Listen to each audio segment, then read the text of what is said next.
Bismillah.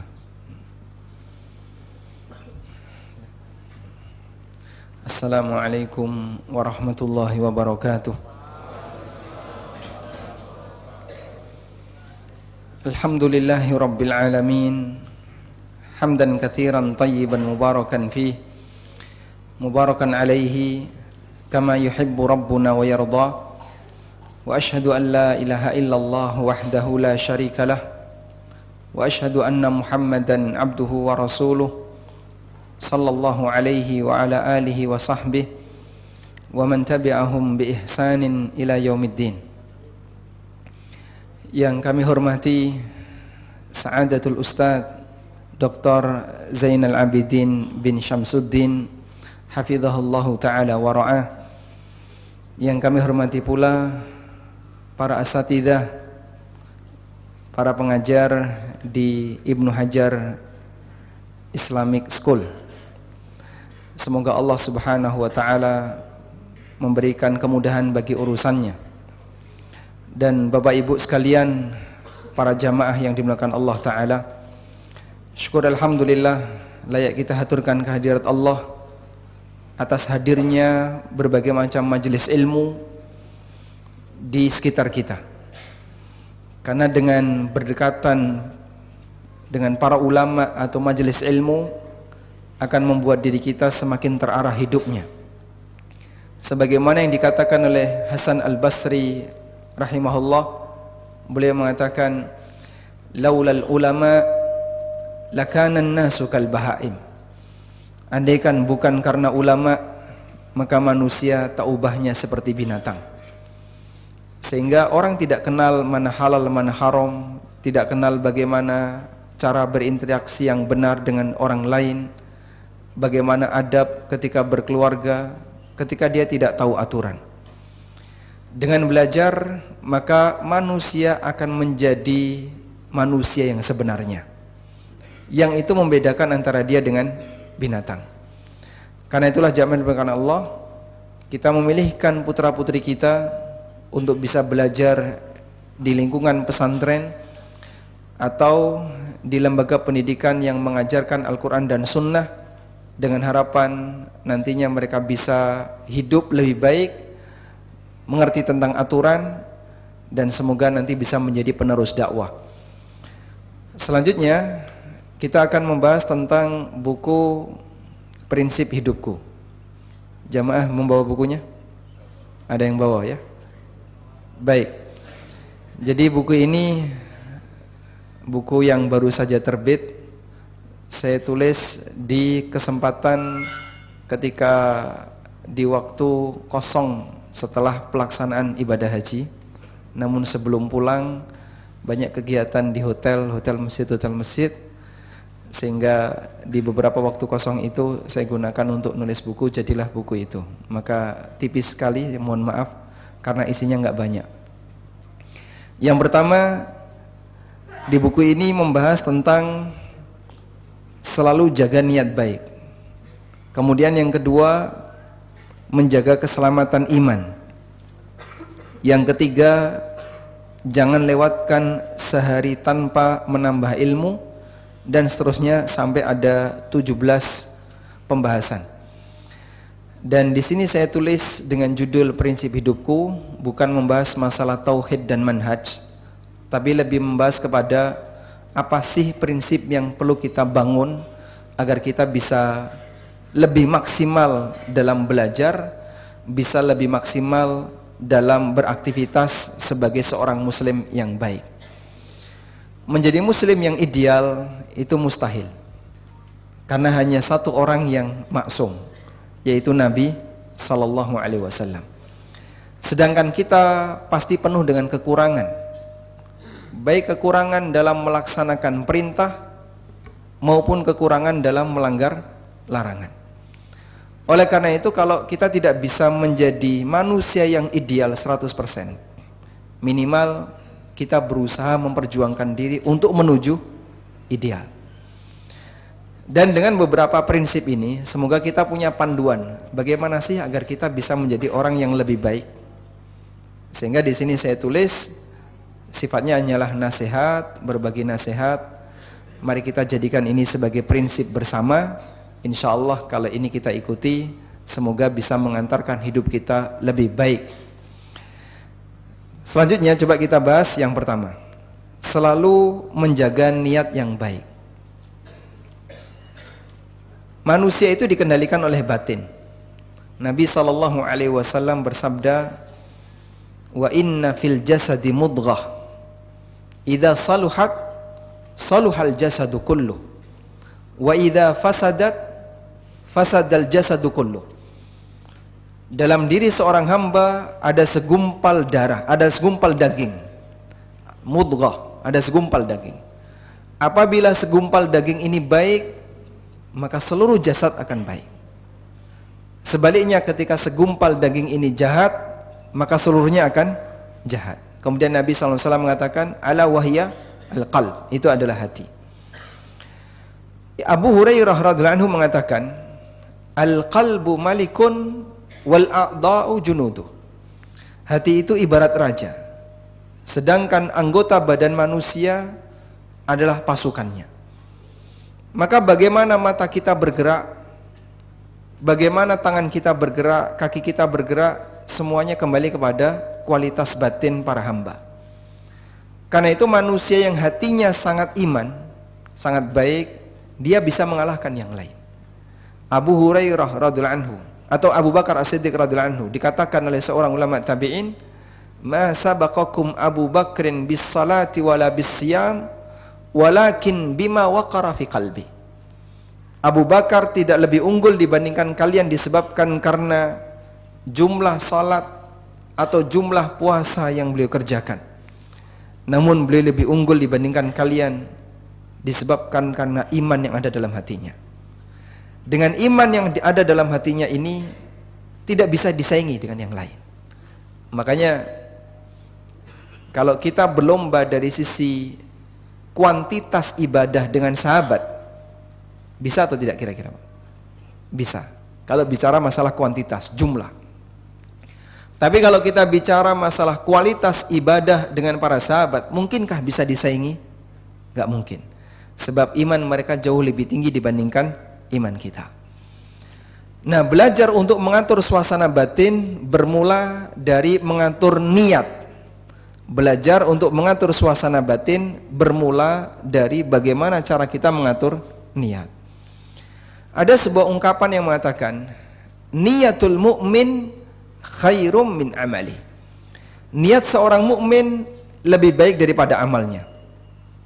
Ungkapan ini merupakan hadis dhaif, namun secara makna benar.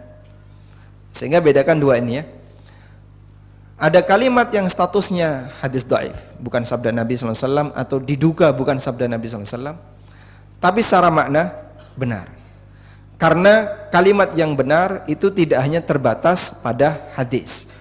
Ada kalimat yang benar meskipun itu bukan hadis. Sebutkan contoh kalimat yang benar tapi bukan hadis. Hah? Langit itu biru. Masya Allah. Langit itu biru. Ini hadis atau bukan? Bukan. Ada banyak sekali kalimat yang benar tapi bukan hadis. IHBS ada di Depok. Itu salah atau benar? Ini Depok bukan? Depok. Ya. IHBS berapa ini? Enggak ada angkanya. IHBS SMA Putra ada di Depok. Salah atau benar? Benar. Hadis atau bukan? Jelas bukan. Sehingga ada kalimat yang nilainya benar meskipun itu bukan hadis. Sebagaimana ada ungkapan-ungkapan nasihat yang disampaikan oleh para ulama, kalimat-kalimat pepatah yang maknanya benar, tapi itu bukan sabda Nabi sallallahu alaihi wasallam. Kita sebut kalimat ini benar meskipun itu bukan hadis. Niyatul mu'min khairum min amali, ini bukan hadis. Statusnya adalah kalimat yang dhaif jika disandarkan kepada Nabi sallallahu alaihi wasallam. Namun secara makna benar. Salah satu di antara penjelasan yang disampaikan oleh para ulama berkaitan dengan kalimat ini adalah keterangan Al-Baihaqi. Dalam kitab beliau Syu'abul Iman, kitab Syu'abul Iman itu isinya adalah kumpulan hadis yang mengumpulkan tentang cabang-cabang iman, kumpulan dari dalil yang berisi tentang penjelasan cabang-cabang iman. Karena Rasulullah SAW pernah menyebutkan al-imanu bid'un wa sab'una syu'bah. Iman itu ada 70 sekian cabang. A'laha qawlu la ilaha illallah wa adnaha imatatul adha 'anit tariq wal haya'u syu'batun minal iman. Yang paling atas adalah ikrar la ilaha illallah, yang paling bawah menyingkirkan gangguan dari jalan, dan rasa malu salah satu cabang iman.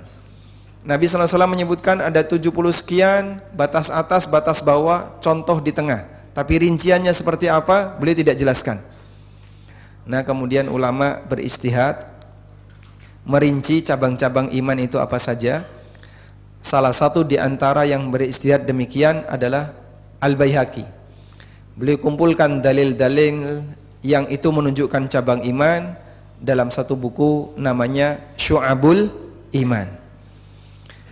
Kata Al-Baihaqi, beliau menjelaskan kenapa niat itu lebih baik daripada amal. An-niyatu dunal amali qad takunu ta'atan. Orang punya niat meskipun tidak diamalkan bisa jadi bernilai ketaatan, bernilai ibadah.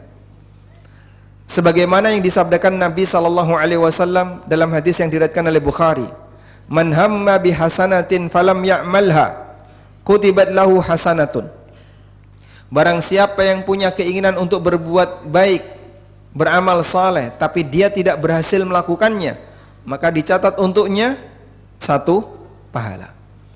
Sehingga selama dia punya niat yang baik, meskipun tidak berhasil mengamalkan, Allah kasih satu pahala. Ini yang dikatakan oleh Al-Baihaqi, niat saja tanpa amal terkadang bisa bernilai ketaatan. Lalu kata beliau, waqalu, dan para ulama mengatakan, wal amalu dunan niyah la yakunu ta'atan. Dan orang beramal tapi nggak punya niat, maka statusnya tidak bernilai sebagai ibadah. Contohnya gimana, Pak? Contoh. Ini contoh real yang pernah saya jumpai. Saya pernah bersama teman saya jalan-jalan, kemudian masuk waktu duhur, akhirnya kita mampir di sebuah masjid. Salat jamaah dimulai. Tiba-tiba turun hujan deras sekali. Sampai salat berakhir, hujan belum reda. Akhirnya imam menyuruh muadzin untuk mengumandangkan iqamah. Maka dikumandangkanlah iqamah. Saya ikut salat dan teman saya ikut sholat, tapi di posisi yang berbeda.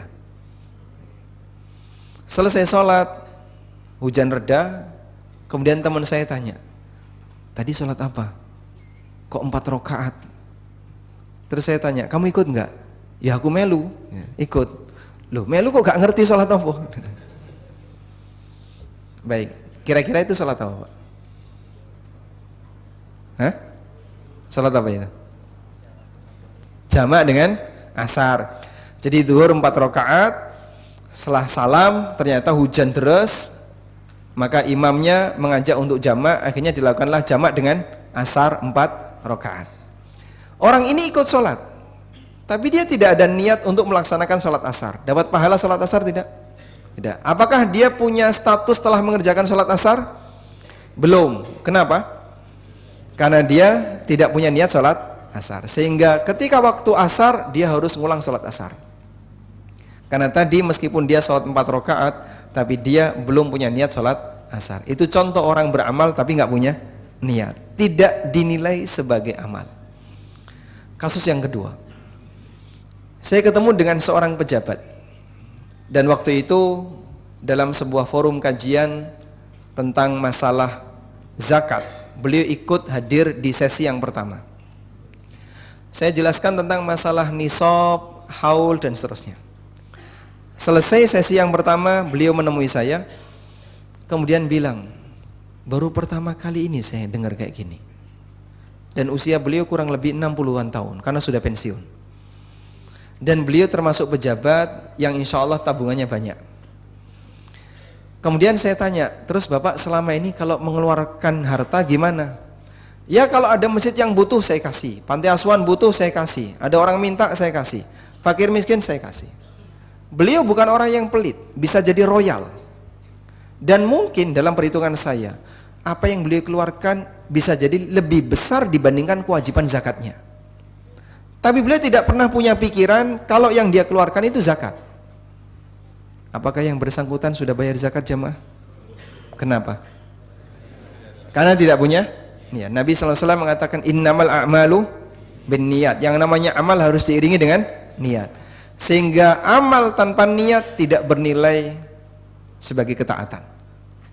Bisa jadi yang bersangkutan ketika mengeluarkan harta tadi, beliau punya pahala sedekah, tapi tidak terhitung sebagai amal zakat, maka belum gugur kewajiban zakatnya. Mungkin banyak kaum muslimin yang karena nggak bisa ngitung bagaimana cara bayar zakat yang benar, sehingga dia tidak bisa berniat yang benar ketika mengeluarkan hartanya, tidak berstatus sebagai zakat, meskipun dia mengeluarkan harta yang lebih besar dibandingkan kewajiban zakatnya. Misalnya, orang punya tabungan 1 M. Berapa kewajiban zakatnya? 25 juta. Dia keluarin hartanya bisa jadi sampai 30 juta, bahkan bisa lebih dari 30 juta. Tapi dia nggak punya niat zakat. Mungkin wakaf untuk masjid, mungkin infak untuk panti asuhan dan seterusnya. Namun selama dia belum punya niat zakat, maka 30 juta yang dia keluarkan tidak terhitung sebagai pembayaran zakat. Dia belum menggugurkan kewajibannya. Kalau dia tahu ilmunya, tetap wajib untuk dia keluarkan senilai 25 juta yang terutang sebagai kewajiban zakatnya. Dipahami insyaallah? Makanya penting sekali Pak belajar dalam masalah ini. Sehingga kata kunci dari niat berdasarkan beberapa contoh tadi adalah al-ilmu. Maka para ulama mengatakan an-niyah hiyal ilmu. Inti dari niat adalah ilmu. Orang berbaris di shaf rapi, imam sudah siaga untuk takbiratul ihram, tapi orangnya nggak tahu ini sholat apa ya. Terus tanya, Pak Imam ini sholat apa? Loh Bapak nggak tahu kalau ini gerhana matahari. Oh saya baru tahu kalau ini sholat gerhana matahari. Pada saat dia nggak tahu, kalau andai kan dia ikut takbiratul ihram sementara dia nggak tahu, cuman ikut-ikutan sholat saja, maka dia tidak punya niat sholat gerhana. Ya ikut niat saja, ikut sholat saja. Maka yang kayak gini tidak mendapatkan pahala sholat gerhana. Mungkin dia dapat pahala sholat sunnah, tapi dia tidak mendapatkan amal sholat gerhana karena tidak punya niat. Baik. Selanjutnya kita fokus pada pembahasan. Ada orang yang punya niat tapi dia tidak beramal, terkadang bernilai pahala. Nabi SAW memberikan beberapa contoh. Di antaranya hadis dari Abu Darda radhiyallahu anhu, Rasulullah SAW bersabda, "Man ata firashahu wa huwa yanwi ay yaquma yusalli minal laili." Barang siapa yang ketika mau tidur dia punya niat untuk melakukan qiyamul lail dan salat. Faghalabathu aina hatta asbah. Namun dia dikalahkan oleh matanya, nggak bisa bangun. Kelopak mata itu beratnya berapa Pak? Ada 1 on? Nggak sampai ya? Masya Allah. Tapi atlet angkat besi nggak kuat ngangkat ketika subuh Pak. Untuk berat yang kurang dari 1 on. Betapa beratnya kelopak mata itu diangkat ketika orang tidak terbiasa dan tidak mendapatkan taufik dari Allah untuk qiyamul lail. Faghalabathu ainahu hatta asbah. Dia dikalahkan oleh matanya, nggak bisa dia melek sampai subuh. Kutibalahu ma nawa. Maka dicatat untuknya sesuai dengan apa yang dia niatkan. Wa kana naumuhu shadaqatan, dan tidurnya jadi sedekah alaihi untuknya min rabbihi dari Allah azza wa jalla. Masya Allah. Sehingga tidur tetap dapat pahala tahajud ketika kapan? Dia punya niat untuk tahajud. Kapan niat untuk tahajud itu dipasang? Sebelum tidur. Nah orang kalau sudah punya niat seperti ini, dia akan siaga. Terus apa yang dilakukan Pak? Dia akan persiapan. Mungkin dia wudhu terlebih dahulu sebelum tidur, dia zikir, dia berdoa, dan dia membaca aneka wirid, baru kemudian dia tidur. Dan mungkin dia juga pasang pengaman, pasang alarm, alarm 1, alarm 2. Kemudian dia tidur. Udah? Ini orang yang serius, dia punya niat. Ketika dia tidur, ternyata karena mungkin dia kecapean, bablas sampai subuh, maka orang ini tetap dapat pahala qiyamul lail, karena orang ini tidak putus niatnya sampai waktu tahajud itu habis.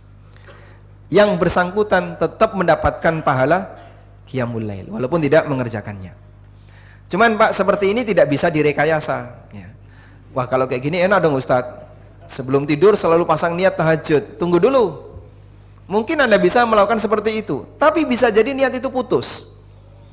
Begitu dia sudah pasang niat ya, dengan harapan dia dapat pahala niat tahajud, lalu dia tidur, tapi mungkin dia kurang persiapan, lalu timer dia berbunyi ya. Ketika timer berbunyi, dia bangun, plek, mati, plek, tidur lagi. Begitu dia bangun, matikan alarm, dia tidur lagi, niatnya putus. Udah berubah niat itu. Kalau emang jujur dia mau niat tahajud, apa yang akan dia lakukan? Bangun. Terbukti dia nggak bangun, dia malas-malasan dan lanjut tidur, selimutnya diangkat. Sudah bablas sampai subuh, putus kesempatan dia dapat pahala sholat tahajud karena dia sudah berubah niat. Contohnya kayak gini Pak, Bapak tidur jam 10 malam, tapi Bapak punya jadwal flight jam 4 pagi. Kira-kira yang kita lakukan apa Pak? Kita akan siaga, pasang alarm, pesan sama istri, tolong nanti bangunkan jam 2 karena flight saya jam 4. Nggak cukup ya? Nggak cukup, jam 1 tolong bangunkan jam 1, nanti flight saya jam 4. Dia tidur jam 10 itu sambil siaga batin, karena nanti dia akan bangun jam 1 untuk segera berangkat ke bandara. Itulah kita, ketika sudah dalam posisi pingin melakukan sesuatu, tidur itu sampai kadang nggak nyenyak. Maka tidurnya para ulama suasananya kayak gitu Pak. Imam An-Nawawi rahimahullah, beliau tidur di meja. Ketika beliau terbangun, beliau nyalakan lampu, nyatet. Ngantuk, lampunya dimatikan, tidur di atas meja selama kurang lebih 2 tahun. Sebagian ulama mengatakan ijtihadan Nawawi, Imam Nawawi berjuang luar biasa selama 2 tahun. Dan kemudian dengan keberkahan usaha itu, Allah jadikan beliau sebagai pemimpin kaum muslimin dalam berbagai bidang ilmu. Sehingga beliau selalu hadir dalam masalah hadis, Riyadhus Shalihin, hadir di depan. Untuk bidang apa misalnya dalam masalah fikih, karya-karya Imam An-Nawawi, Raudhatul Thalibin muncul di depan. Dalam masalah syarah hadis, syarah Nawawi untuk Sahih Muslim muncul di depan. Sehingga beliau punya banyak keterlibatan ilmu. Dan ulama yang dipakai dalam semua bidang ilmu jadi referensi. Di akidah ada, di hadis ada, fikih ada, tafsir ada, di banyak bidang ada. Dia jadi Syekhul Islam seperti Ibnu Taimiyah. Majmu' Fatawa yang kurang lebih 30 jilid itu kan hampir di semua bidang ilmu agama. Tafsir ada, dalam masalah akidah ada, masalah tauhid ada, fikih ada, khusus masalah talak ada, usrah ada. Jadi lengkap semua, referensi di semua bidang ilmu. Maka karena beliau referensi di semua bidang ilmu, digelarilah dengan Syekhul Islam. Baik, ada manusia yang hadir seperti ini, perjuangannya berat, tapi kemudian Allah abadikan hasilnya dan bermanfaat bagi umat.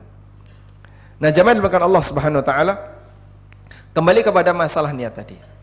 Orang kalau niatnya nggak putus, maka dia akan terus dapat pahala sesuai dengan niat yang ada pada hatinya. Ada sebagian jamaah haji yang sudah sangat sepuh, sudah sangat lanjut usia. Beliau itu sampai diminta oleh keluarganya, Pak, kayaknya sudah nggak ada harapan Bapak bisa berangkat. Antrinya masih 30 tahun, 20 tahun, sekian belas tahun. Usia Bapak sudah 70 tahun. Ketika dicek, masih berapa tahun lagi? Di atas 10 tahun. Tapi ketika diminta oleh anaknya, coba ditarik. Itu biaya 25 juta, sayang kalau kemudian cuma dibiarkan di situ. Namun si bapak nggak mau, saya nggak mau narik. Kalaupun saya mati dalam penantian. Sehingga tetap berharap bisa mendapatkan kesempatan, kalaupun gagal. Karena yang bersangkutan tidak pernah putus niat untuk berangkat haji reguler. Sebab mampunya hanya reguler, insya Allah tetap mendapatkan pahala sebagaimana yang dia niatkan. Man hamma bil hasanati falam ya'malha falahu ajrun wahid. Barang siapa yang berniat untuk beramal tapi tidak berhasil, maka yang bersangkutan dapat 1 pahala. Saya yakin masyarakat Depok yang sudah daftar haji reguler banyak sekali. Depok antriannya berapa, Pak? Berapa? 30 tahun ada? 30 tahun.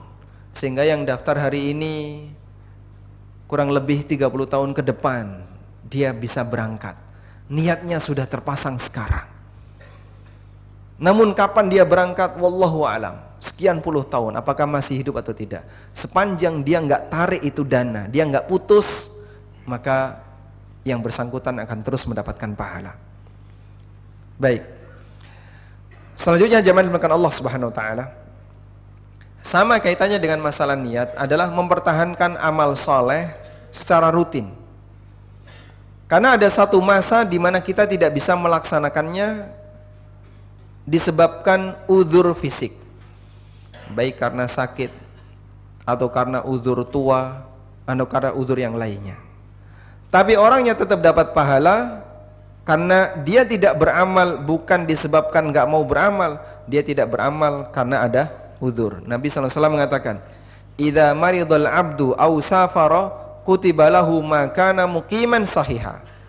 Apabila seorang hamba itu sakit atau safar, maka dicatat untuknya dia dapat pahala sebagaimana ketika dia kebiasaan ketika tidak safar dan tidak sakit. Baik. Allah berfirman dalam Al-Qur'an, "Illal ladzina amanu wa 'amilus solihati falahum ajrun ghairu mamnun." Kecuali orang beriman dan beramal saleh, dia dapat pahala yang enggak pernah putus.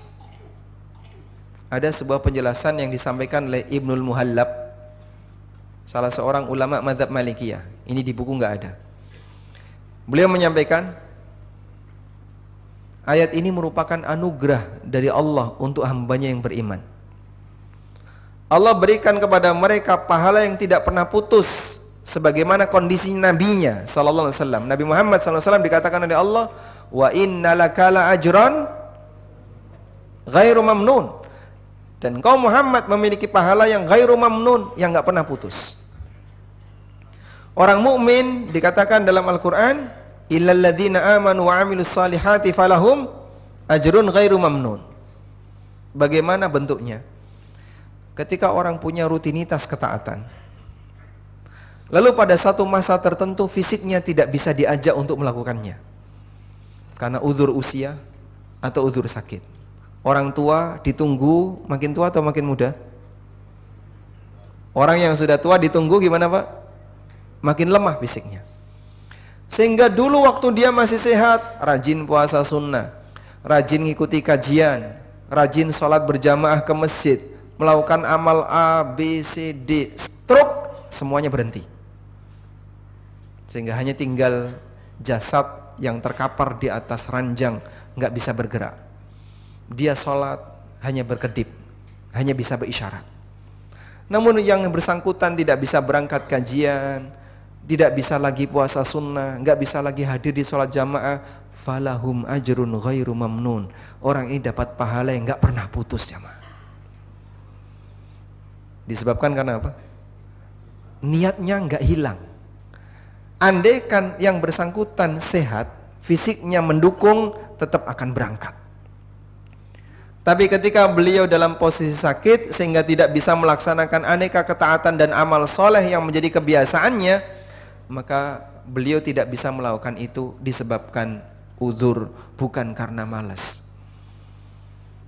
Sehingga mumpung Bapak Ibu kita masih punya posisi fisik yang sehat, Anda bisa naik tangga untuk kajian di lantai 2 di masjid ini. Ada satu kondisi di mana dengkul sudah nggak bisa dipaksa. Sementara tidak ada lift di sini. Ada lift nggak? Nggak ada. Sehingga yang punya udzur dengkul yang nggak bisa naik tangga di bawah. Atau mungkin beliau nggak bisa hadir kajian. Saya sudah nggak bisa naik. Sudah, saya di bawah saja. Atau saya sudah nggak bisa berangkat. Akhirnya beliau hanya bisa di rumah. Pahala akan terus mengalir sesuai dengan kebiasaan dia. Makanya kita perbanyak kebiasaan-kebiasaan amal baik selagi masih mampu melakukannya untuk bekal dan tabungan di suatu saat ketika kita sudah tidak bisa melakukannya. Sehingga membiasakan amal baik itu adalah bekal di hari tua. Taib. Ada sebuah nasihat yang disampaikan oleh Imam Ahmad kepada putranya Abdullah, "Inwil khaira fa innaka la tazalu bi khairin ma nawatil khaira." Selalu jaga niat yang baik, karena engkau akan senantiasa dalam kebaikan selama kau punya niat yang baik. Wallahu a'lam. Poin 1 selesai. Sudah masuk Isya? Belum. Kita lanjutkan ke bagian yang kedua. Nasihat yang kedua, prinsip yang kedua, jaga keselamatan iman. Jangan sampai lepas, karena ini wasiat dari Allah. Allah berfirman, "Wala tamutunna illa wa antum muslimun." Janganlah kalian mati kecuali dalam posisi sebagai muslim. Sehingga istiqomah minimal seorang muslim adalah istiqomah jadi muslim sampai mati. Minimal. Karena kalau sudah di bawah itu nggak ada kesempatan untuk dapat surga. Sebab Allah Subhanahu wa taala hanya akan memasukkan manusia ke dalam surga jika dia beriman. Nabi Ibrahim dipertemukan oleh Allah dengan bapaknya besok di akhirat. Lalu Nabi Ibrahim mengatakan kepada bapaknya, "Bukankah aku sudah sampaikan kepada bapak, jangan durhaka kepadaku, jangan menyalahi perintahku." Kemudian bapaknya mengatakan, "Al-yauma la u'sik." Hari ini aku tidak akan menyalahi kamu. Kemudian Ibrahim mengatakan kepada Allah, "Ya Rabbi, alaysa qad wa'adtani alla tukhzini yauma yub'atsun?"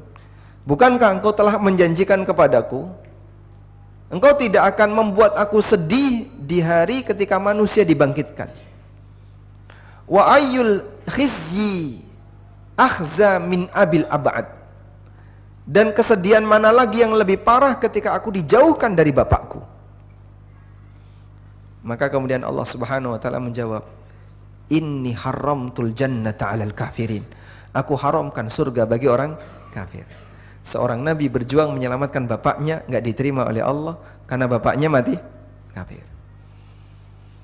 Oleh karena itu, masing-masing orang harus mempertanggungjawabkan amalnya, dan tidak ada istilah hanya karena punya nasab yang baik maka nanti dia bisa dapat surga. Sebab nasab itu kelebihan, sebagaimana harta juga kelebihan, pangkat juga kelebihan.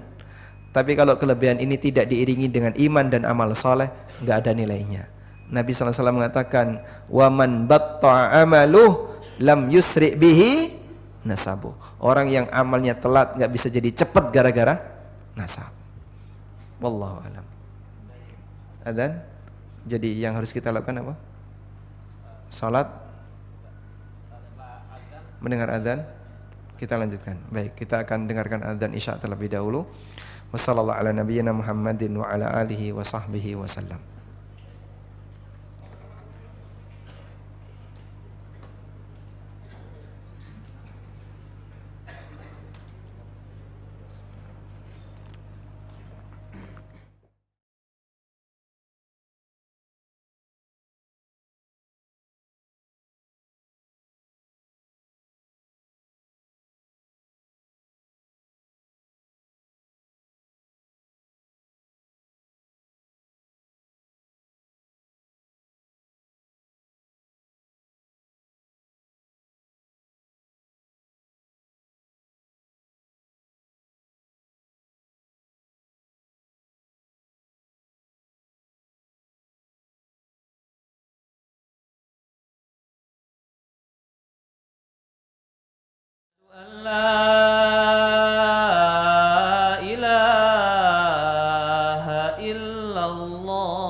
أشهد أن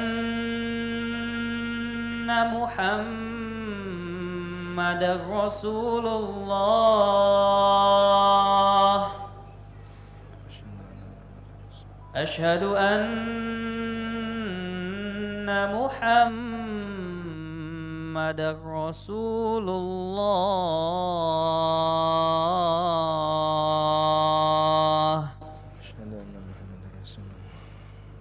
حي على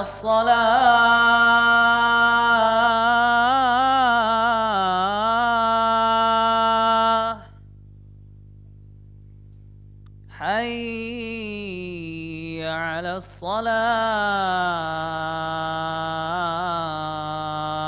الصلاة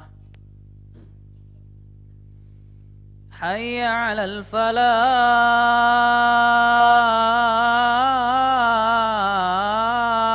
الفلاح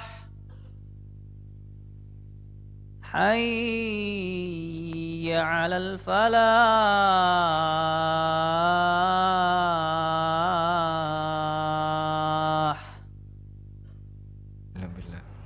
الله أكبر الله أكبر لا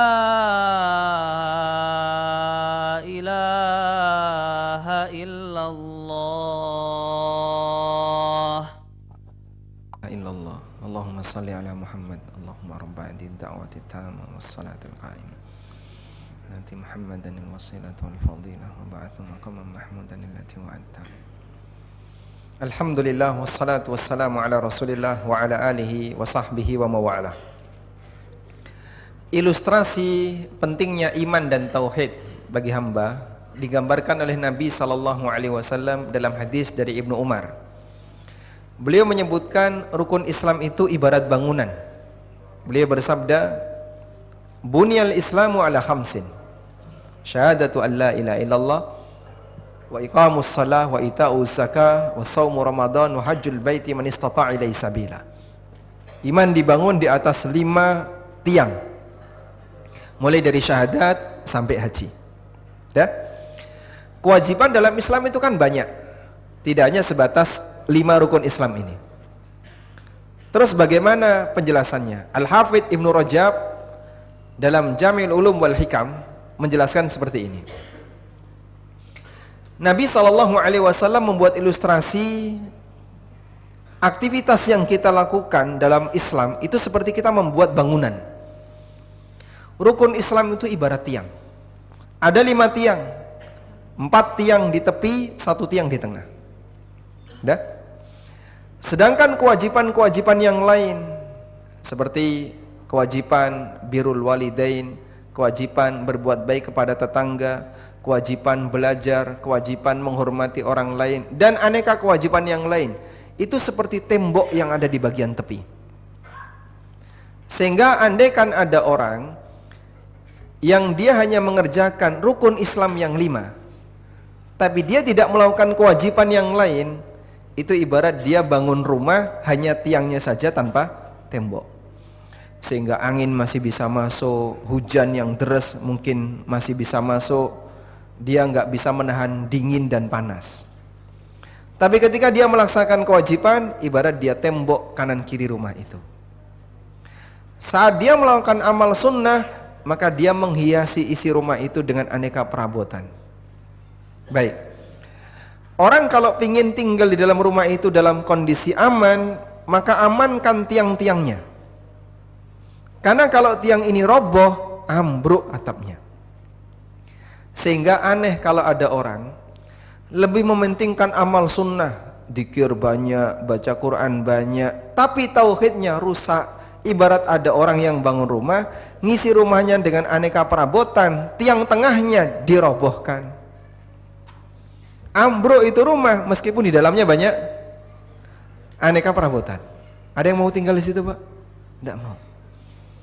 Kurang lebih demikian ilustrasinya. Makanya menjaga tauhid itu sama dengan menjaga keutuhan rumah itu jangan sampai ambruk.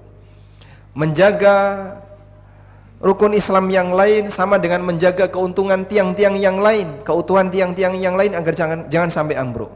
Menjaga kewajiban sama dengan menjaga tembok di kanan kiri jangan sampai bolong. Dan melakukan amal sunnah sama dengan menghiasi bangunan itu dengan aneka perabotan. Rumah akan terlihat semakin indah kalau 5 rukun Islam dijaga, kewajiban dijaga, dan amalan sunnah dijaga. Selanjutnya, tauhid selalu menyertaiku. Anda lihat di halaman 9. Ada sebuah pernyataan yang disampaikan oleh seorang ulama. Beliau adalah Syekh Salim bin Eid Al-Hilali. Beliau mengatakan, at-tauhidu la yunqalu minhu ila ghairihi bal yunqalu bihi ila ghairihi. Ilmu tauhid itu tidak boleh ditinggalkan untuk belajar ilmu yang lain. Namun yang benar, ilmu tauhid itu diajak untuk membersamai kajian ilmu yang lain. Paham insyaallah? Baik. Disiplin ilmu dalam Islam itu banyak. Ada tafsir, ada fikih, ada muamalah, dan aneka disiplin ilmu yang lain. Kalau kita mau belajar disiplin ilmu yang lain, tolong ilmu tauhid jangan ditinggal. Ikut berpindah ke disiplin-disiplin ilmu yang lain yang kita pelajari. Maka orang ketika belajar bahasa Arab, iringi dengan tauhid. Belajar masalah tafsir, iringi dengan tauhid. Belajar fikih, iringi dengan tauhid. Karena kalau tidak ada dasar tauhidnya, bisa jadi belajar disiplin ilmu yang lain tapi menyimpang dari akidah yang lurus. Contoh, bahasa itu termasuk di antara titik peperangan, nuqtatul ma'rakah, titik perang antara ahlu sunnah dengan mu'tazilah. Dan banyak tokoh-tokoh mu'tazilah yang ahli dalam bahasa Arab. Bahkan ada salah satu buku tafsir yang menjadi salah satu referensi dalam bahasa Arab. Tafsirnya siapa? Zamakhsyari. Tafsir Zamakhsyari itu tafsir bahasa dominan. Dan memang dalam kajian bahasa bagus. Dan itu salah satu kelebihan Mu'tazilah. Cerdas dalam memahami bahasa, dalam paham bahasa. Tapi mereka menyimpang. Ternyata ketika tidak diiringi dengan tauhid, kemampuan berbahasa itu digunakan untuk mendukung akidah i'tizal, akidah Mu'tazilah. Sehingga ketika belajar tafsir, belajar bahasa, kalau tidak diiringi dengan akidah yang lurus, jadinya apa? Bisa jadi Mu'tazilah, bisa jadi Kullabiyah, bisa jadi Maturidiyah, dan seterusnya. Ya? Contoh yang lain, orang belajar fikih. Belajar fikih kalau tidak diiringi dengan pengukuhan akidah, maka bisa jadi membelot kemana-mana. Sama akhirnya fikih itu jadikan sebagai senjata untuk mencari celah mana yang boleh. Sehingga muncul istilah, kan ini masih beda pendapat ulama. Selama masih beda pendapat, ya enggak apa-apa, kita boleh milih bebas. Sehingga ikhtilaf dijadikan sebagai dalil. Sejak kapan Pak ikhtilaf jadi dalil? Dan itulah dalil orang Indonesia. Ketika kita kasih tahu, Mas ini haram loh, nggak boleh. Masih khilaf itu, masih perbedaan pendapat. Jangan memvonis kayak gitu Mas. Ini kan masih di ranah perbedaan pendapat. Sejak kapan perbedaan pendapat jadi dalil? Dalil itu ada 4. Al-Quran, Sunnah, Ijma', Qiyas. Nggak ada. Khilaf ulama jadi dalil, nggak ada. Baik untuk dalil yang disepakati maupun dalil yang mukhtalaf. Dalil yang mukhtalaf, contohnya syar'u man qablana, dalil istihsan, istishab, kemudian apa lagi? Maslahah mursalah dan seterusnya. Ini dalil yang diperselisihkan. Tapi kalau yang disepakati ada 4. Dan dari daftar ini nggak ada Pak yang menyebutkan khilaf ulama termasuk dalil, itu nggak ada. Justru khilaf ulama butuh dalil. Apa dalil kalau perselisihan ulama butuh dalil? Allah Ta'ala berfirman, fa in tanaza'tum fi syai'in farudduhu ilallahi war rasul. Kalau kalian beda pendapat dalam masalah apapun, kembalikanlah kepada Allah dan Rasulnya. Sehingga ketika terjadi perbedaan pendapat, Kita bukan diarahkan kamu silahkan bebas milih. Bukan. Ayatnya nggak ngomong kayak gitu. Ayatnya bilang gimana? Kalau terjadi perbedaan pendapat, kembalikan kepada yang paling benar, yang sesuai dengan firman Allah dan sabda Nabi sallallahu alaihi wasallam. Nah, kadang orang punya prinsip, ya, bebas saja kalau ada perbedaan pendapat kita bebas milih. Salah, Pak. Karena semua akan mempertanggungjawabkan apa yang dia pilih di hadapan Allah Subhanahu wa taala. Dari sinilah kita bisa melihat orang yang punya ilmu tauhid ketika dia belajar dalam disiplin ilmu apapun akan terarah. Sebagai contoh ya, kajian fikih muamalah di Indonesia itu ada 3 madhab. Yang pertama, madhab Hizbut Tahrir. Hizbut Tahrir itu punya forum kajian muamalah. Dan tokoh-tokoh mereka fokus di bagian ini. Sampai ada beberapa gerakan yang dia fokus membidangi masalah muamalah. Di Jogja pusat pengembangannya. Yang kedua, madhab mereka yang membolehkan bank syariah, tapi prakteknya nggak sesuai syariah. Saya tidak perlu menyebut instansinya ya. Baik. Yang ketiga, yang dihasung oleh para asatidzah Ahlussunnah.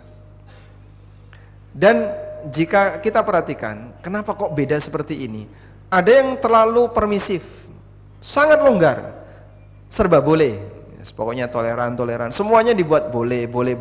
Akhirnya nggak ada bedanya antara ribawi dengan syariah. Karena semuanya berangkat dari prinsip serba boleh. Karena mereka selalu cari celah, mana yang kira-kira masih boleh.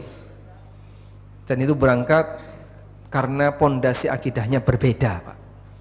Orang yang punya tauhid dan kajiannya selalu menanamkan prinsip tauhid, akidah yang lurus, bagi dia ilmu itu amanah. Dan kita akan sampaikan kepada masyarakat mana yang paling mendekati kebenaran, bukan mana yang paling mudah bagi masyarakat. Kalau pendidikan itu kita pilihkan mana yang paling enak bagi masyarakat, gagal itu pendidikan, Pak. Bapak Ibu yang dimulakan Allah, dalam masalah ini ada 3 pendapat. Saya pilihkan yang boleh. Masalah ini ada 4 pendapat, ini ada 1 pendapat yang boleh. Boleh semua nanti jadinya. Dan orang yang mengumpulkan pendapat seperti ini berarti dia mengumpulkan zallatul ulama, aneka ketergelinciran ulama. Dulu ada salah satu gubernur yang membuat buku isinya kumpulan pendapat-pendapat yang boleh. Mut'ah, ada sebagian ulama yang membolehkan. Ini ijtihad awalnya Ibnu Abbas. Dicatat, mut'ah boleh menurut kaul pertama Ibnu Abbas. Nikah tanpa wali boleh menurut kaulnya Abu Hanifah. Nikah tanpa saksi boleh menurut kaulnya sebagian Hanafiyah. Dikumpulin itu. Akhirnya ketemulah seorang ulama. Kemudian beliau sampaikan, orang ini mengumpulkan panah-panah setan. Karena kalau ini jadi prinsip hidup, rusak itu hidupnya. Yang membolehkan mut'ah melarang nikah tanpa wali, yang membolehkan nikah tanpa saksi melarang praktek mut'ah. Kalau kemudian dikumpulin semua serba boleh, rusak kehidupan dunia. Dan yang namanya ijtihad itu pasti ada peluang salah. Sehingga kalau sudah tahu salah, jangan diikuti. Tapi Pak, yang penting kan ada imamnya. Kalau sudah ada imamnya, jika benar kita dapat pahala, kalau salah dia yang nanggung dosa. Kok enak, Pak? Andaikan prinsip ini benar, jadi orang bodoh agama lebih aman daripada jadi ulama. Mengikuti ulama kalau benar dapat apa? Pahala. Kalau salah, yang nanggung dosa siapa? Ulamanya. Kan jadi enak jadi orang bodoh. Tinggal ngikuti siapa saja, dia bebas dari dosa. Nggak bisa demikian. Sebab memilih pendapat dipertanggungjawabkan di akhirat. Karena itu jamaah dimulakan Allah, dalam belajar prinsip tauhid harus selalu menyertai kita. Karena dengan ini kita akan bisa lurus ketika belajar. Wallahu a'lam. Kita sampai jam berapa, Ustaz? Sampai jam 20, jam 8 ya. Baik. Saya tambahkan satu lagi. Berikutnya di halaman 10 Jangan lewatkan sehari tanpa menambah ilmu. Pastikan Bapak Ibu yang kami hormati, di setiap hari yang kita lewati ada tambahan ilmu yang baru yang kita dapatkan. Baik melalui kajian atau melalui baca buku, mendengarkan rekaman, atau cara apapun yang bisa Anda jangkau. Karena waktu itu modal. Dan nilai untung kita dapatkan ketika kita mengisi modal ini dengan ilmu dan amal. Sehingga jangan sampai kita lewatkan sehari tanpa ilmu. Allah Subhanahu wa ta'ala mengeluarkan kita dari rahim ibu kita dalam kondisi mulai dari nol, semuanya sama. Wallahu akhrajakum min butuni ummahatikum la ta'lamuna syai'a. Allah mengeluarkan kalian dari rahim ibu kalian dalam keadaan kalian gak ngerti apapun. Maka kita dan para ulama besar di masa silam startnya sama. Sama-sama mulai dari nol. Gak ada ceritanya Pak, ulama kibar mencuri start ketika lahir. Imam Syafi'i ketika lahir sudah hafal surat Al-Fatihah. Begitu Pak? Tidak. Apakah Imam Nawawi ketika lahir beliau sudah hafal Arba'in Nawawi? Tidak. Maka ketika orang itu baru lahir, informasi yang disampaikan oleh orang tuanya murni ciri fisik. Nggak ada kebanggaan terhadap prestasi apapun, sebab anak belum punya prestasi. Semuanya mulai dari nol. Alhamdulillah telah lahir putra saya yang ketiga dari istri yang pertama, ya, dengan membawa hafalan surat Al-Baqarah. Masya Allah, bayi sakti ini. Tidak mungkin ada. Wallahu akhrajakum min butuni ummahatikum la ta'lamuna syai'a. Allah mengeluarkan kalian dari rahim ibu kalian dalam posisi nol, nggak tahu apa-apa. Tayyib. Tapi yang perlu kita pikirkan begini. Saya itu dengan Imam Syafi'i, dengan Imam Ahmad, dengan Imam Bukhari, startnya sama. Tapi beliau bisa melejit pesat perkembangannya. Saya kok seperti jalan di tempat. Usia 60 tahun, ya pengetahuan agama juga kayak gini-gini aja, nggak nambah-nambah. Usia 70 tahun, sudah sekian puluh tahun, ikut Jumatan, tapi kayaknya nggak ada yang nyantol.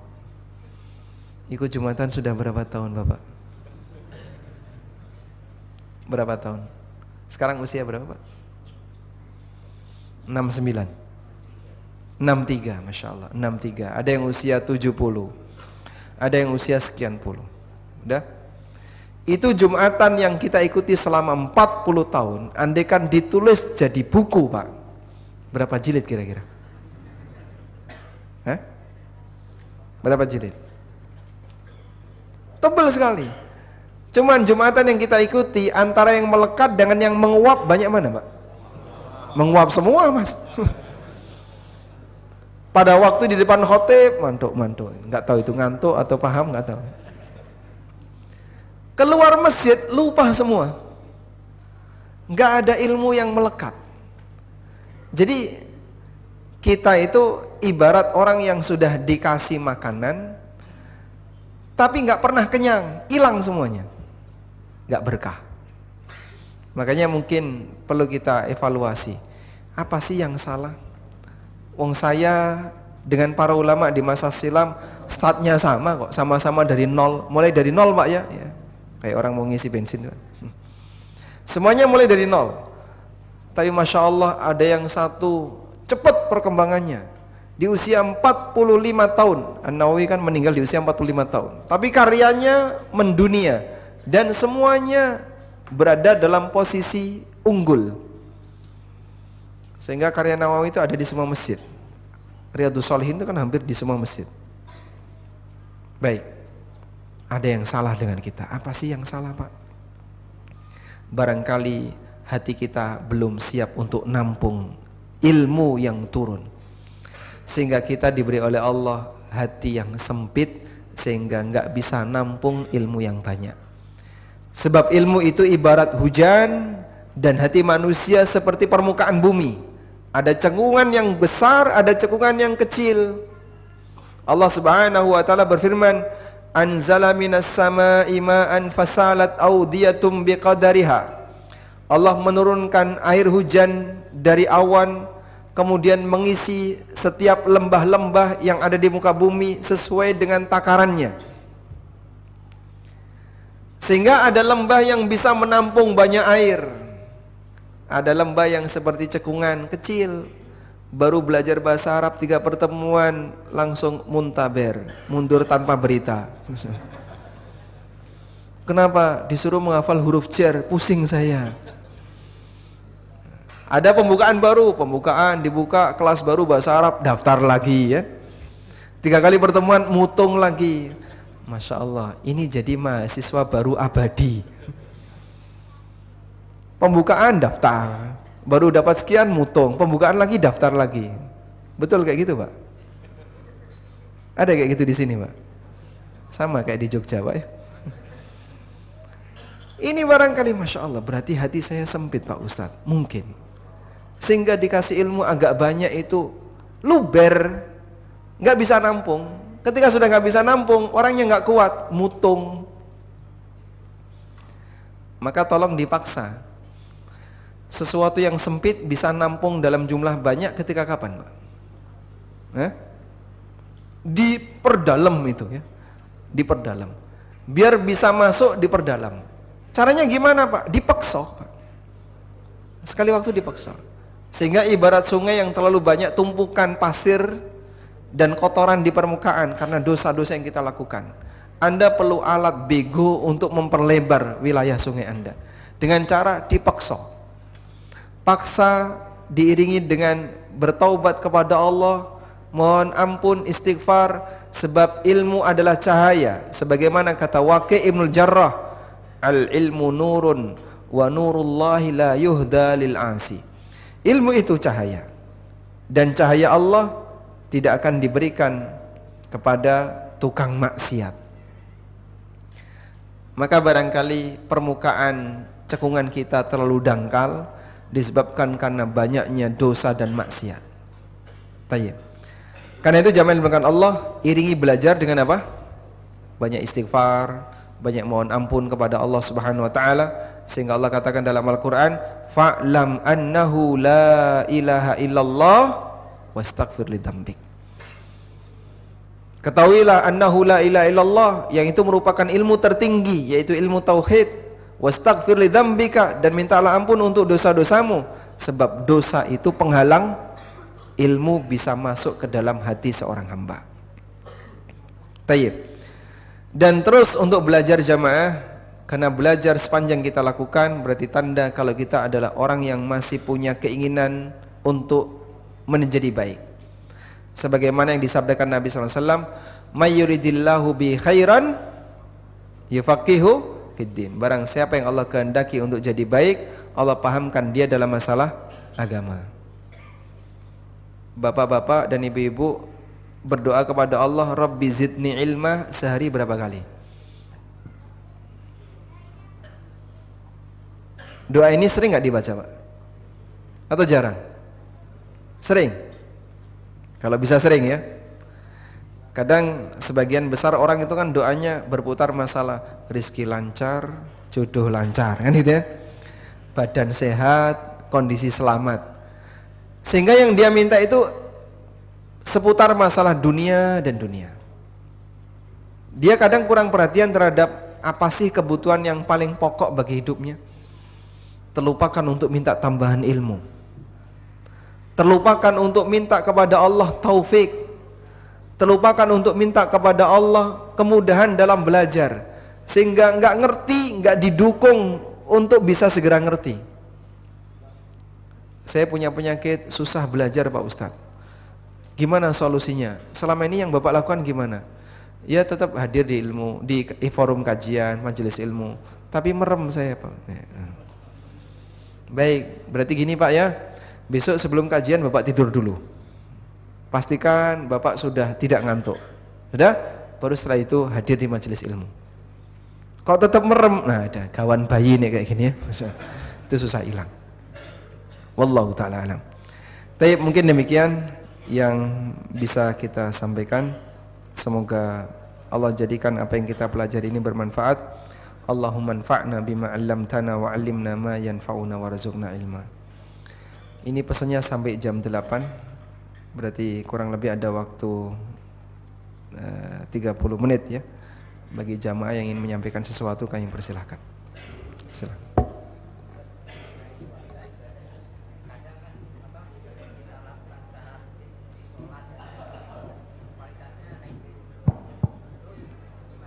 Coba diulang. Jadi kan kadang ibadah yang dilakukan secara rutin seperti sholat dan zikir itu kualitasnya pasti naik turun. Dan mungkin kadang-kadang mungkin hanya sekedar rutinitas untuk menggugurkan kewajiban. Terus bagaimana supaya ibadah harian yang kita lakukan itu menjadi tetap berkualitas dan bukan hanya sekedar rutinitas? Masya Allah. Pertanyaannya bersajak ya. Disebutkan dalam hadis yang diriwayatkan oleh Ahmad, Ibnu Hibban dan yang lainnya, Nabi SAW pernah bersabda, Inna likulli amalin syirratun wa likulli syirratin fatrah. Setiap amal itu ada waktunya rajin, dan setiap orang ketika dalam kondisi rajin naik pasti ada waktunya turun. Lalu beliau mengatakan, faman kanat syirratuhu ila sunnati faqad aflah. Barang siapa ketika beramal dalam kondisi naik dia masih berpegang dengan sunnahku, maka dia beruntung. Karena ada orang ketika baru saja hijrah, mengenal dakwah, terus ikut kajian, saking semangatnya kebablasan sampai keluar batas, offset.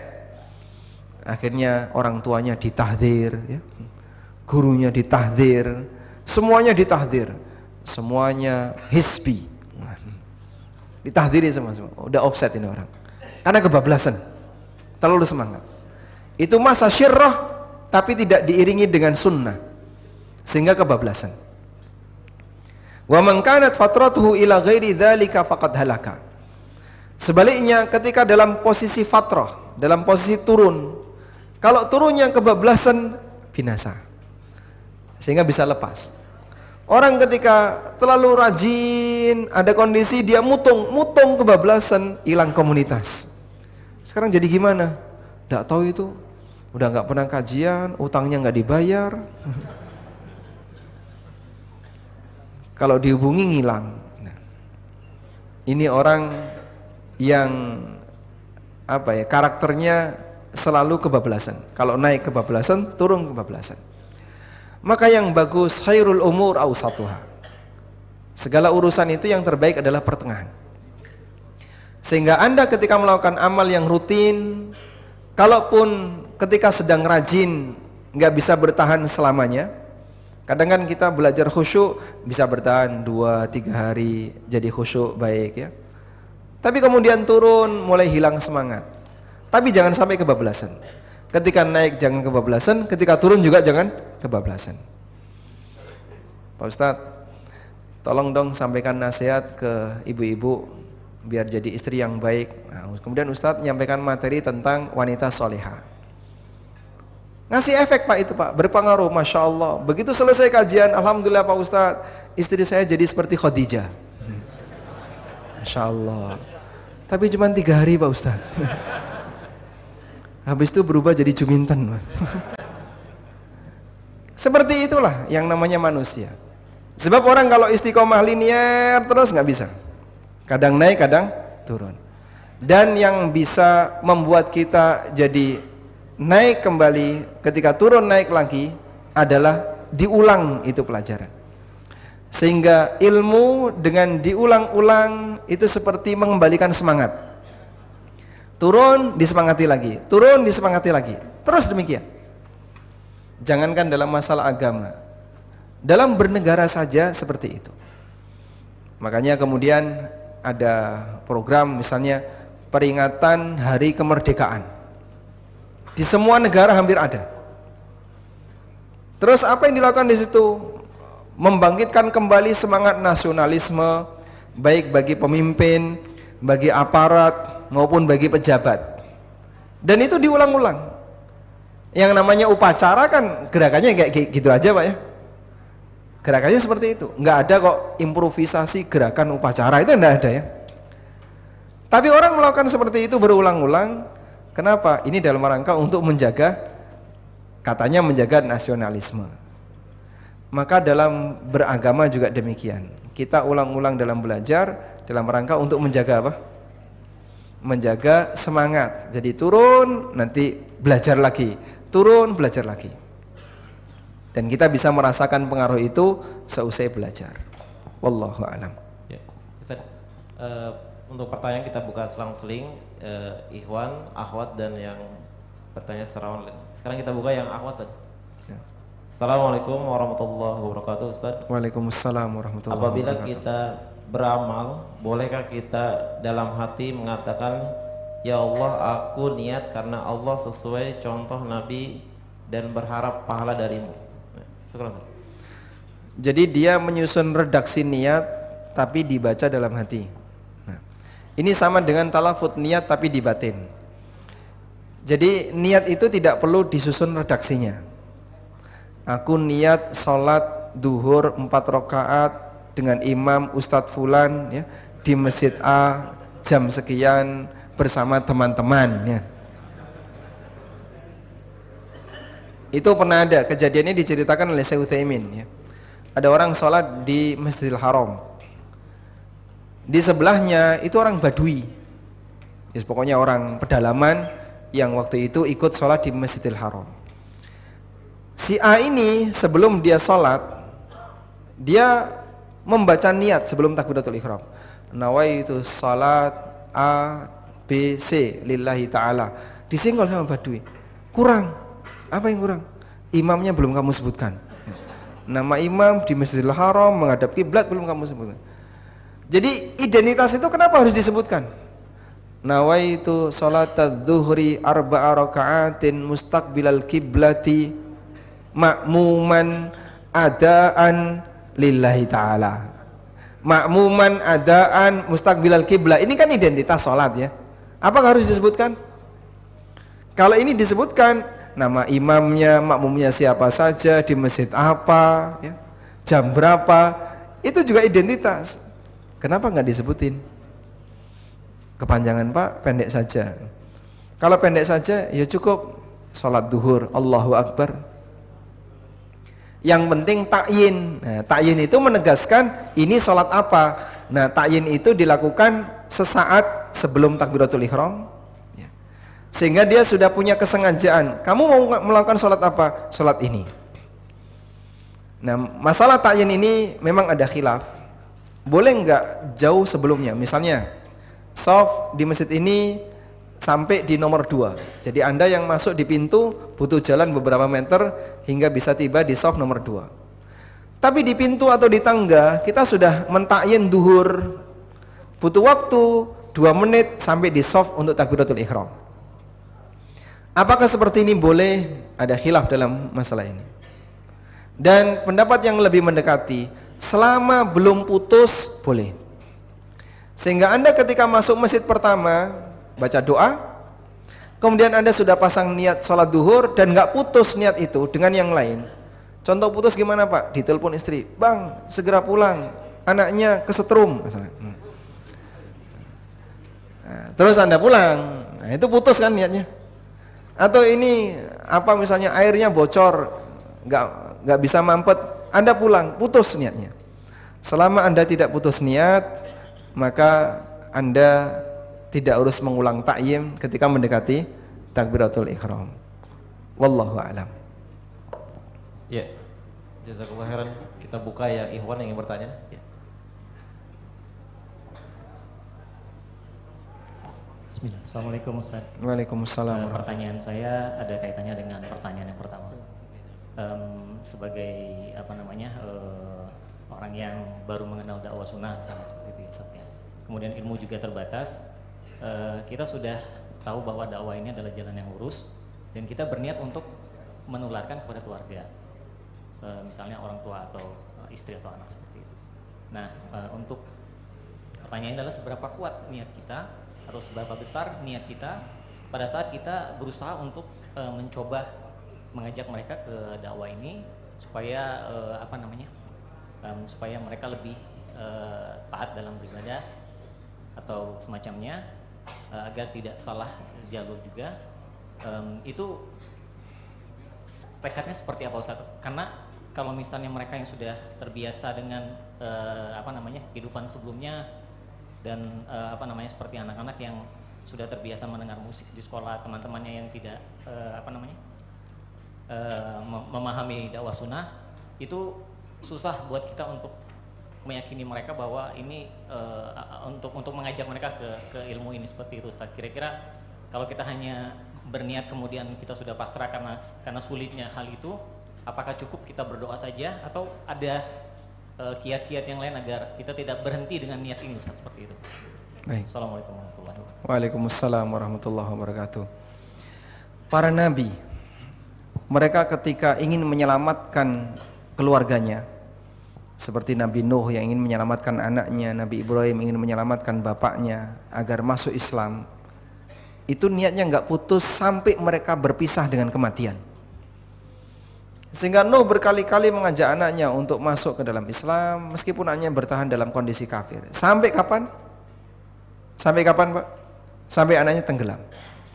Di detik-detik terakhir ketika Nabi Nuh mengajak anaknya, "Ya bunayya irkam ma'ana." Wahai putraku, ayo naik bersama kami. Qala sa'awi ila jabalin ya'simuni minal ma'. Si anak ini mengatakan, aku akan berlindung dengan naik ke atas gunung agar tidak terkena air. Dan ini pakai logika. Dijawab oleh Nabi Nuh, qala la 'asima 'alaikumul yauma min amrillah. Nabi Nuh mengatakan tidak ada satupun yang bisa melindungimu dari ketetapan Allah di hari ini. Dan jawaban ini pakai wahyu. Wahala bainahumal mauju fakana minal mughraqin. Lalu keduanya diterpa oleh ombak yang tinggi sehingga anaknya tenggelam. Para ulama mengatakan anaknya Nabi Nuh beralasan dengan logika. Dijawab oleh Nabi Nuh dengan wahyu. Dan hasilnya anaknya tenggelam. Perkataan anaknya, aku akan berlindung ke gunung, logika. Perkataan Nabi Nuh, tidak ada yang bisa melindungimu dari ketetapan Allah di hari ini wahyu. Wahala bainahumal mauju fakana minal mughraqin. Lalu ada ombak yang menerpa, yang memisahkan mereka berdua sehingga si anak ini tenggelam. Hasil akhirnya ternyata tidak berhenti sampai di situ. Nabi Nuh berdoa kepada Allah, Allahumma inna bni min ahli. Ya Allah, sesungguhnya anakku adalah keluargaku. Wa inna wa'dakal haq, dan sesungguhnya janjimu itu benar. Sesungguhnya janjimu itu benar. Kalaupun saya tidak bisa bersama dengan anakku di kehidupan dunia, saya kehilangan dengan anakku. Beliau perjuangkan agar ketemu anaknya di akhirat. Sehingga beliau minta kepada Allah anaknya diampuni. Tapi doa ini tidak dikabulkan oleh Allah Subhanahu wa taala. Ya Nuhu innahu laisa min ahlik. Innahu amalun ghairu saleh. Itu bukan anakmu, itu bukan amal saleh. Sehingga doa seperti ini dilarang oleh Allah. Dan beliau tidak boleh memohonkan ampun untuk anaknya. Tapi semangat Nabi Nuh nggak pernah putus. Hal yang sama juga dilakukan oleh Nabi Ibrahim. Karena itu bedakan antara niat dan aksi. Niat Anda jangan putus. Saya tetap punya semangat dan keinginan untuk mempengaruhi orang tua, istri, saudara, agar mereka bisa sadar dan mendekat ke agama. Tapi mungkin kita sambil nyusun strategi kapan waktu yang tepat. Ada kondisi kita bisa sampaikan, dan ada kondisi kita nyusun sesaat, tidak harus menyampaikan sekarang, belum waktunya, nanti dulu. Beliau sedang gak enak sama saya, sehingga Anda tahan tidak menyampaikan dakwah. Ada kondisi Anda sampaikan, ada kondisi Anda mundur. Dan ketika Anda mundur bukan berarti mutus niat, tapi sedang nyusun siasat untuk melakukan aksi berikutnya. Seperti itu insya Allah yang bisa Anda lakukan, sehingga semangat Anda untuk berdakwah nggak pernah putus. Wallahu a'lam. Ini Ustaz ada pertanyaan dari Akhwat. Apa Ustaz mau bertanya, bagaimana cara agar iman kita tidak naik turun? Dan bagaimana hukum suami yang sholatnya bolong-bolong Ustaz, padahal istrinya sudah sering mengingatkan, apakah istrinya ikut berdosa Ustaz? Syukran.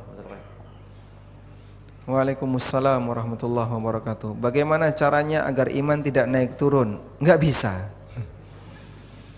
Karena yang namanya iman pasti naik turun. Sehingga mau iman flat, datar, naik lurus, itu tidak mungkin. Para sahabat menyampaikan kepada Nabi sallallahu alaihi wasallam, "Ya Rasulullah, kalau kami di depan Anda, seolah-olah surga dan neraka itu ada di depan kami. Sehingga kami merasa takut kepada Allah, kami merasa dekat dengan Allah. Tapi begitu kami pulang, terus ke ladang, beraktivitas di pasar, ketemu anak istri, lupa semuanya. Maksiat kembali dilakukan." Kemudian Nabi SAW mengatakan, "Laulam tudnibu." Andaikan kalian sama sekali tidak pernah berbuat dosa, maka Allah Subhanahu wa taala akan membinasakan kalian semua. Dan Allah akan gantikan dengan generasi yudnibun wa yatubun. Yudnibun wa yatubun. Mereka berbuat dosa lalu mereka bertobat. Mereka berbuat dosa lalu bertobat. Karena Allah Subhanahu wa taala mencintai ketika ada hambanya yang mau bertobat kepadanya. Meskipun hadis ini bukan dalil, berarti boleh nggak Bang berkali-kali berbuat maksiat, bertahan di situ? Ya enggak. Namun karakter manusia seperti ini. Beliau menyampaikan tentang karakter dasar manusia yang selalu mengulang perbuatan dosanya. Tapi itu bagian dari karakter yang tidak mungkin bisa dihilangkan. Sehingga Allah jadikan manusia seperti itu dalam kondisi agar dia tidak ujub dengan amal yang dia lakukan. Baik. Karena itu iman yang dimiliki oleh seorang hamba pasti naik turun. Rumusnya gimana Pak? Al-imanu yazidu bi ta'atir rahman wa yanqusu bi ta'atis syaitan. Iman itu bertambah dengan mentaati Ar-Rahman dan berkurang dengan mentaati setan. Dan manusia pasti mengalami seperti itu. Selanjutnya. Terus bagaimana kalau suami saya sholatnya bolong-bolong padahal saya sudah mengingatkan? Apakah saya berdosa? Anda tidak berdosa. Wala taziru waziratun wizra ukhra. Seseorang tidak menanggung dosa orang lain. Yang dosa siapa? Ya tetap pelakunya. Apalagi ketika Anda sudah mengingatkan, dia tetap berdosa karena ilmu sudah sampai kepadanya. Cuman kalau misalnya Pak, gimana solusinya? Saya ingin punya suami yang sholat 5 waktunya nggak bolong. Ibu mungkin bisa bantu dengan cara suami dicarikan komunitas yang baik. Ya. Itu tuh ada itu komunitas yang baik, bapak-bapak di sana. Ya. Pendekatannya mungkin melalui apa misalnya sepedaan dulu atau pendekatan hobi dan seterusnya.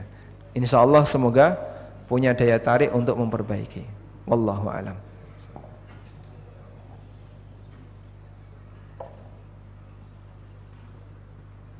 Ya, mungkin ada yang bertanya secara langsung. Kalau tulisan dengan langsung lebih prioritas mana?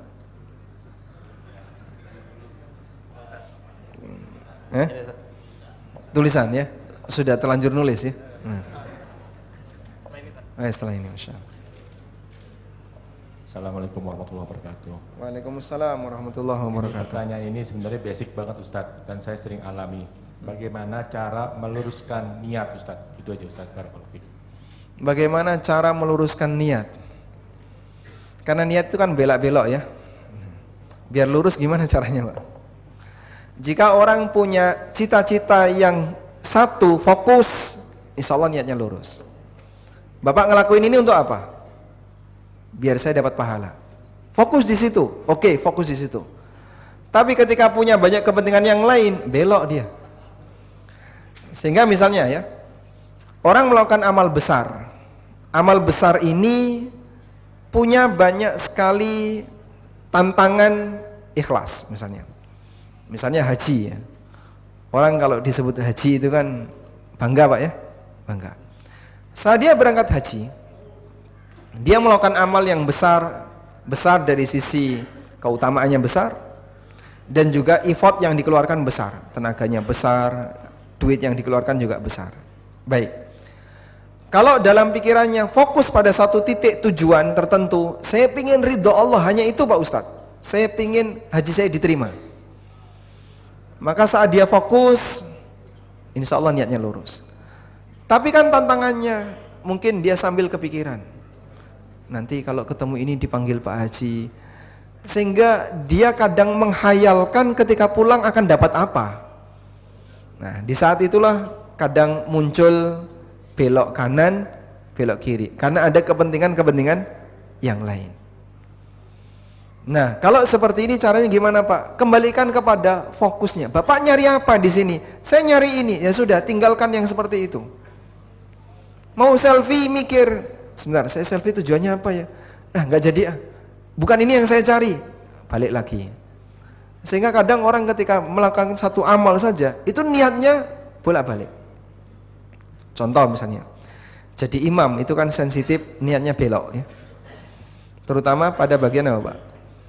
Keindahan suaranya, lama berdirinya, lama rukuknya, lama sujudnya, dan seterusnya. Ada orang ingin sholat mengamalkan sunnah dengan berusaha untuk lama rukuk, lama i'tidal, lama sujud sesuai sunnah. Tapi di saat dia melakukan itu, kadang tiba-tiba terbit, mungkin nanti setelah ini akan ada orang di belakang kamu, Masya Allah, sholatnya sesuai sunnah, rukuknya lama, sujudnya lama. Belok itu Pak. Kalau nggak dikembalikan, tujuan kamu apa sholat ini? Ya saya pengen nyari pahala dari Allah. Ya sudah, kembalikan ke situ. Buang semua angan-angan itu. Makanya perjuangan untuk meluruskan niat itu bisa dilakukan berkali-kali. Ini satu contoh Pak. Ada seorang ulama mau menyampaikan sebuah hadis. Saat forum dibuka, beliau menyampaikan haddatsani fulan ibnu fulan. Terus diam seperti menahan sesuatu. Kemudian dilanjutkan lagi, haddatsana fulan qala haddatsana fulan ibnu fulan. Terus diam seperti menahan sesuatu. Qala haddatsana fulan ibnu fulan, sampai berhasil menyampaikan satu hadis. Jadi saat beliau diam itu ternyata menahan diri dari hayalan pujian. Mungkin kamu ketika menyampaikan ini, ada salah satu di antara jamaah yang takjub. Hafalannya orang ini bagus sekali. Gurunya banyak, hadisnya banyak. Itu sampai nahan diri sehingga nggak berani ngomong, ditahan beberapa saat. Seperti orang ngampet sesuatu, sebentar, ngampet. Kemudian baru ngomong lagi. Ngampet, ngomong lagi. Lalu beliau mengatakan, haditsun wahid yahtaju ila kathirin islahin niyah. Satu hadis tapi butuh berkali-kali meluruskan niat. Di forum kajian kayak gitu. Amal itu ada dua. Ada amal muta'addi dan ada amal qasirah. Amal muta'addiyah itu adalah amal di mana manfaatnya bisa dirasakan langsung oleh orang lain, seperti ngisi pengajian, bersedekah, bayar zakat, amal sosial yang lain. Amal qasirah, amal yang sifatnya pribadi, orang lain tidak mendapatkan manfaat secara langsung, seperti sholat, dzikir, dan seterusnya. Ujian ikhlas lebih besar yang mana? Pertama atau kedua? Pertama, karena ini bersinggungan dengan orang lain. Ketika mau bayar sedekah, mau zakat, kadang ada pikiran, wah, nanti orang akan nyebut saya dermawan, nanti orang akan ini, orang itu. Lebih sensitif terhadap ujian. Sudah jemaah? Makanya amal muta'addi, perjuangan ikhlasnya lebih besar daripada amal qasirah. Wallahu a'lam. Ya. Ini ada pertanyaan dari santri Ibnu Hajar. Assalamualaikum warahmatullahi wabarakatuh. Waalaikumsalam warahmatullahi wabarakatuh.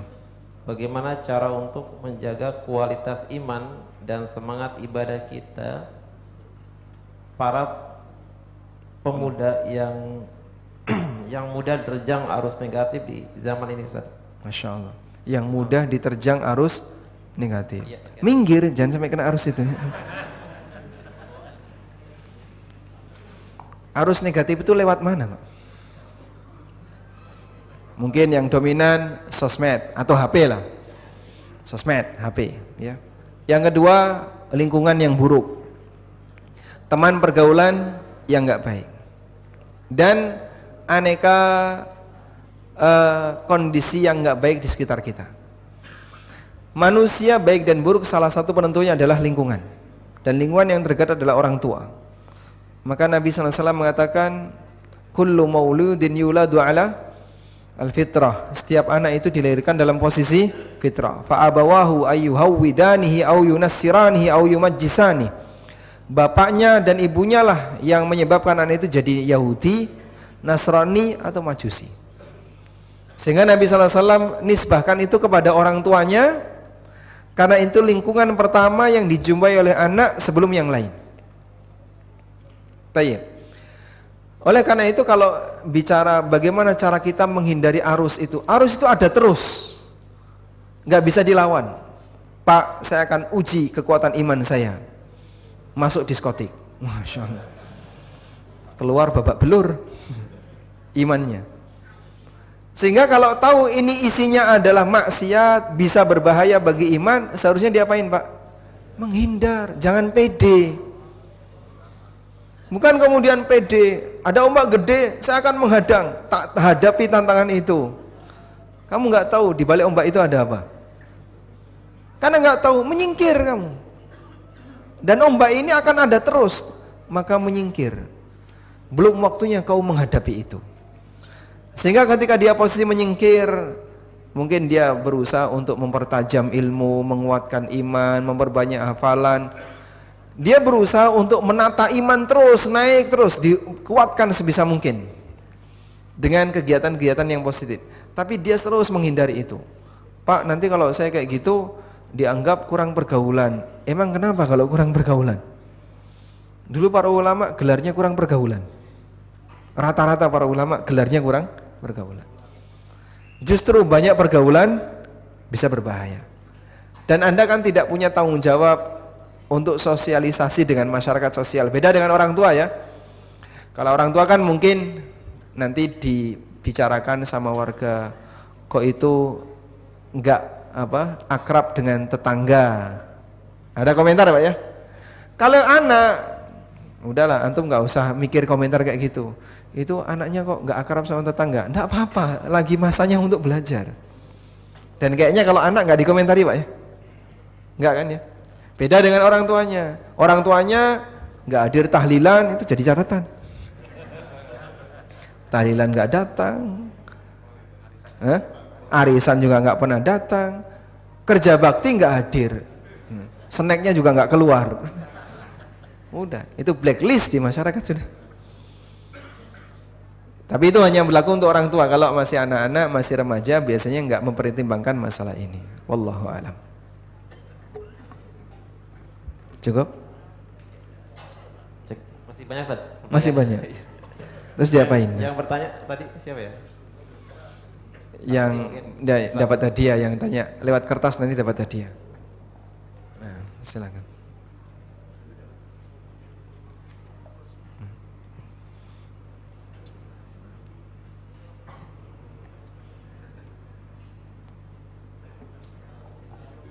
Loh, oh yang diminta mikrofonnya bukan bukunya itu. Masya Allah, beliau belum mengajukan pertanyaan. Baik, boleh duduk Pak, boleh duduk. Bukunya sekalian dikasihkan, kan sekarang bertanya boleh. Nah, silakan, Masya Allah. Baik Ustaz, terima kasih atas waktunya. Assalamualaikum warahmatullahi wabarakatuh. Waalaikumsalam warahmatullahi wabarakatuh. Apakah niat itu bisa diniatkan setelah kejadian Ustaz? Misalkan diniatkan setelah amal. Setelah kejadian. Setelah kejadian. Ya, contohnya teman saya minjem uang gitu kan, tapi dia nggak balikin. Dalam hati saya niatnya, udah saya niatin aja buat amal saya gitu. Seperti itu apakah bisa diterima atau tidak? Baik. Barakallahu fiik. Kalau niat setelah beramal nggak bisa. Misalnya Anda sholat 2 rakaat dengan niat sholat sunnah duha. Dah selesai atau ketika tasyahud teringat, iya tadi saya belum qobliyah subuh karena telat. Kemudian langsung diganti sholat duha itu, ini saya anggap sebagai qobliyah subuh. Nah itu tidak bisa, karena niat harus ada sebelum beramal atau menjelang beramal. Ya. Kemudian yang kedua, apakah boleh berubah niat yang awalnya A jadi B? Kalau sholat nggak bisa.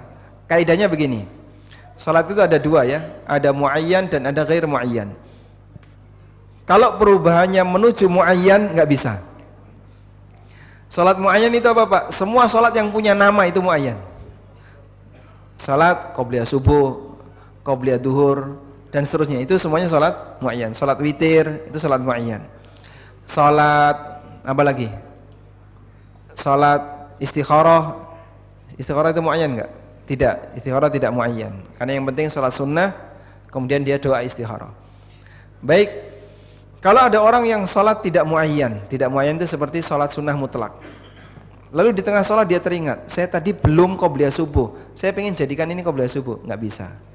Karena dia perubahan niat dari ghair muayyan ke muayyan, nggak bisa.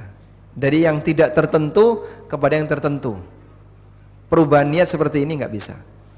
Sehingga yang tertentu itu harus dimulai dari awal salat. Kemudian yang kedua, berubah niat ketika beramal yang ghairu mahdhah. Beramal yang ghairu mahdhah itu contohnya bersedekah. Kemudian birrul walidain. Kemudian apa lagi? Belajar agama dan seterusnya. Berubah niat di sini boleh. Misalnya belajar agama.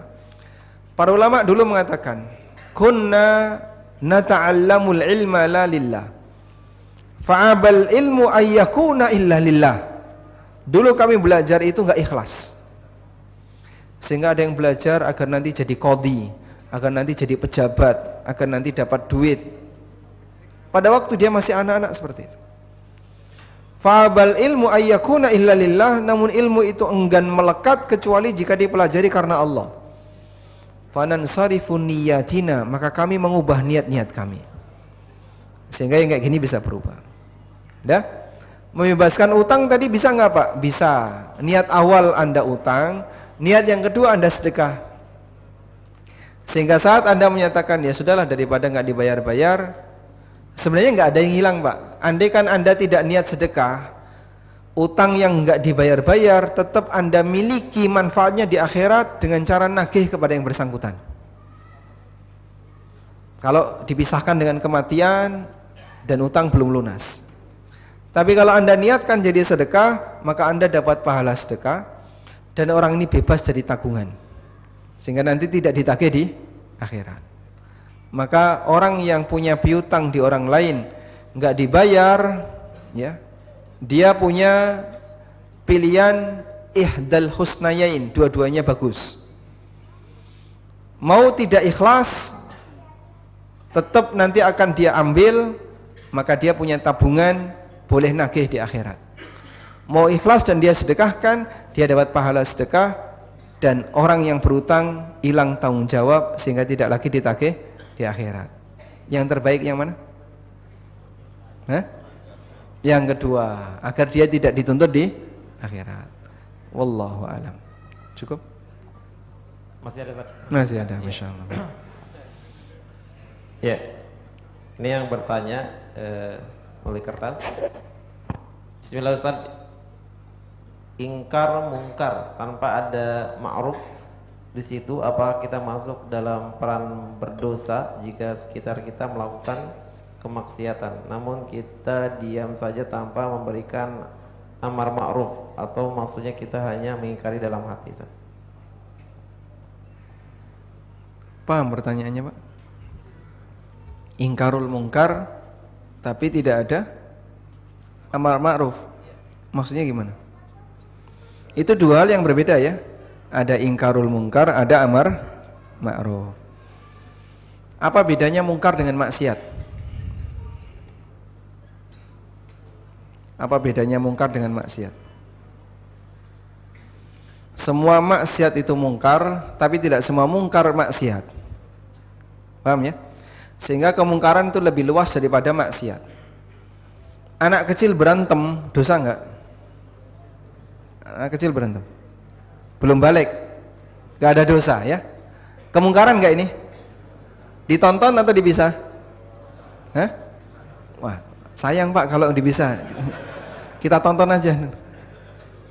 Ayam berantem, dosa enggak? Hah? Tidak. Kemungkaran bukan?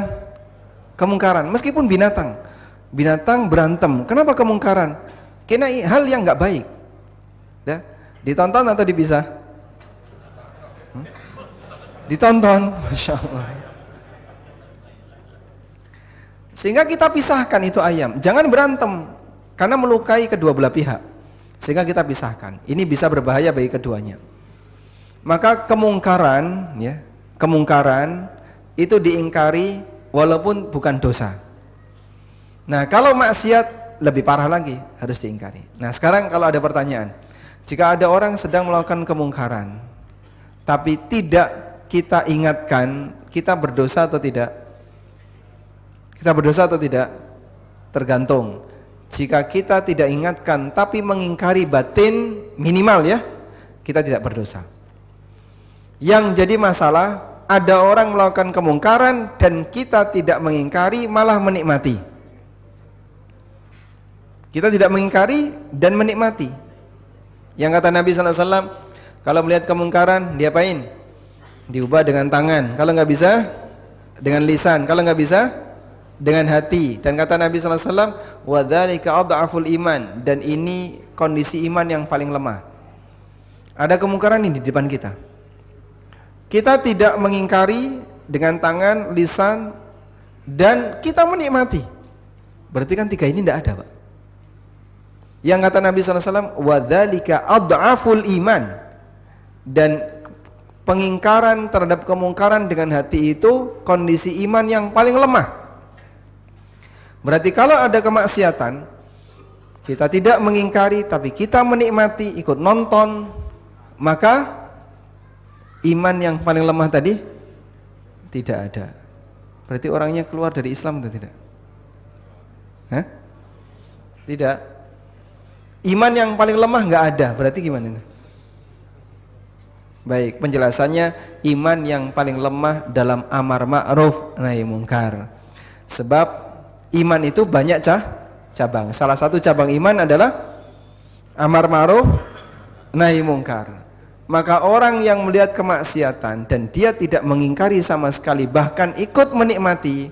Lihat ada orang main judi, dia ngintip, siapa yang menang ya? Dia menikmati itu proses itu. Dia tidak mengingkari, dia malah menikmati, ikut nonton. Itu kan bukti dia tidak mengingkari dengan batin. Maka dia tidak punya cabang iman ingkarul mungkar yang paling rendah. Meskipun bisa jadi dia punya cabang iman sholat, dia punya cabang iman la ilaha illallah, dia masih punya cabang iman yang lain. Dipahami? Baik. Wallahu a'lam. Cukup insyaallah. Nah, demikian yang bisa kita bahas, semoga bermanfaat. Wassallallahu ala nabiyyina Muhammadin wa ala alihi wa sahbihi wa sallam wa akhiru da'wana anil hamdulillahi rabbil alamin. Wassalamualaikum warahmatullahi wabarakatuh.